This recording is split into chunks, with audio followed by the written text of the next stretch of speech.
আপনি কি জানেন আমাদের দেশে প্রতিদিন কতগুলো মানুষ রাতারাতি কোটিপতি হতে গিয়ে ভিক্ষুক বনে যাচ্ছে, দেউলিয়া হয়ে যাচ্ছে, বিক্রি করতে হচ্ছে তাদের বাপদাদার ভিটে পর্যন্ত। আমি অনলাইন বেটিং সাইট অর্থাৎ ক্যাসিনো নামক যে একটা বেজি আমাদের সমাজে ছড়িয়ে পড়েছে সেটার কথাই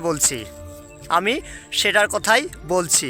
এই অনলাইন বেটিং সাইট অর্থাৎ ক্যাসিনো নামক যে জুয়া, অনলাইনে যে জুয়া আমাদের সমাজে ছড়িয়ে পড়েছে, এই জুয়ার কারণে প্রতিদিন কোটিপতি হতে গিয়ে সহজলভ্যভাবে খুব সহজে কোটিপতি হতে গিয়ে লাখপতি হয়ে গিয়ে লক্ষ লক্ষ টাকা উপার্জন করতে গিয়ে প্রতিদিন হাজার হাজার মানুষ দেউলিয়া হয়ে যাচ্ছে, বাধ্য হয়ে তাদের বাপদাদার ভিটে পর্যন্ত বিক্রি করে গ্রাম ছেড়ে উন্নত চলে যেতে হচ্ছে ঋণের দায় মাথায় নিয়ে।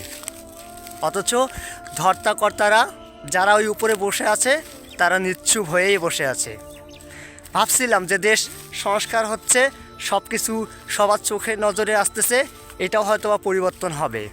আচ্ছা, আপনি কি ভাবছেন যে এই বিষয়টি সম্পর্কে আমাদের যে উপরে বসে আছে ধর্তাকর্তারা, আইসিটি এসব কম বুঝি যদিও, সেই যে ওপর লেভেলের লোকগুলো বসে আছে তারা কি এই বিষয়টা জানে না? আমাদের দেশ থেকে প্রতিদিন কোটি কোটি টাকা বাইরের দেশে চলে যাচ্ছে শুধুমাত্র অনলাইন বেটিং সাইটের মাধ্যমে। তারা কি এই বিষয়টা সম্পর্কে অবগত না? অথচ এই বিষয়ে এখন পর্যন্ত কারো মুখ থেকে একটি কথাও শুনতে পাইনি। আমি খুব আশা নিয়েছিলাম অন্ততপক্ষে সামাজিক এই বর্তমানে বেদিটা নিরসন হবে বলে, কিন্তু আমি এই বিষয়টা পেলাম না। কেন বলছি, গ্রামে কয়েকদিন আগে একটা ঘটনা শুনলাম এবং নিজ চোখে দেখেছি।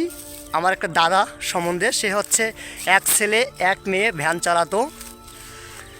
তার সুখের জীবন ছিল আমার যতটুকু ধারণা, সব মিলিয়ে একটা সুখের জীবন ছিল। সে কোনো না কোনোভাবে এই অনলাইন বেটিং সাইট অর্থাৎ ক্যাসিনোতে আসক্ত হয়ে গিয়েছিল। তার পরবর্তী সময়ে সে তার সব কিছু নষ্ট করে ফেলছে এইখানে টাকা খেলতে আর কি। তারপর সর্বশেষ কী হয়েছে, সে ঋণ নেওয়া শুরু করছে, বিভিন্ন এনজিও থেকে ঋণ নেওয়া শুরু করছে।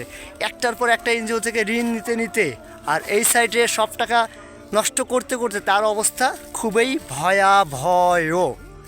একদম ঘর বাড়ি সব বিক্রি করে এলাকা থেকে বাইরে চলে গেছে, শুধুমাত্র এই অনলাইন বেটিং সাইটের যে আসক্তি বা লোভ, এই লোভের কারণ। এমন একটা দিন আজকে দেখতে হচ্ছে যেটা কেউ কোনো দিন আশা করেনি। একজন ভ্যান চালক, একজন সাধারণ কৃষক, একজন দিনমজুর, একটা 14-15 বছরের স্টুডেন্ট, সে পর্যন্ত এই অনলাইন বেটিং জুয়ায় আসক্ত। তাহলে আমাদের সমাজ কোন দিকে যাচ্ছে? আমাদের ভবিষ্যৎ কোন দিকে যাচ্ছে? আমরা কোন দিকে যাচ্ছি? আমাদের সেই কর্তাদের কি এই বিষয়ে কোনো ধারণা আছে? বিন্দুমাত্র কোনো ধারণা আছে? আসলে ধারণা থাকা দরকার, এখনও সময় আছে। সামাজিক এই ব্যাধিটাকে যদি আমরা দূর করতে না পারি, তাহলে আমাদের সমাজে আপনি যতই বলেন না কেন, আপনি যতবারেই বলেন না কেন, ছিনতাই চুরি থেকে শুরু করে যত প্রকার খারাপ কাজ আছে এগুলো বৃদ্ধি পাবে।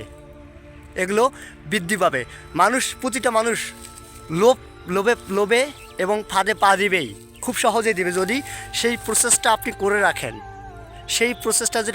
রাখেন। তাহলে পা দিবে। কারণ আমাদের জনগোষ্ঠী এমনিতে একটু কম বুদ্ধি সম্পন্ন, আমরা জানি। মোটামুটি গ্রামে যারা বাস করে সহজ সরল মানুষ, 1 টাকাতে যদি কেউ কখনো ফার্স্ট টাইম 100 টাকা পায়, তবে সে ওই প্রসেসটা করেই যাবে কন্টিনিউয়াসলি। আর এই প্রসেসটা করতে সে নিঃস্ব হয়ে যাবে, যেটা আমাদের দেশের জন্য, আমাদের সমাজের জন্য মারাত্মক ক্ষতিকর।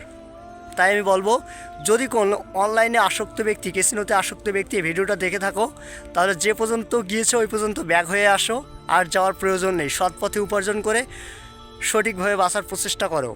আর এই ধর্তাকর্তাদের মধ্যে যদি কারো এই ভিডিওটা চোখে পড়ে, ভাই প্লিজ এই বিষয়টি নিয়ে অন্ততপক্ষে একটু প্রচেষ্টা করুন যেন বিষয়টি বন্ধ করা যায়। মানুষের সভ্য সমাজে বাস করতে গিয়ে যে বিষয়গুলো প্রয়োজন, সেই বিষয়গুলো বজায় থাকে।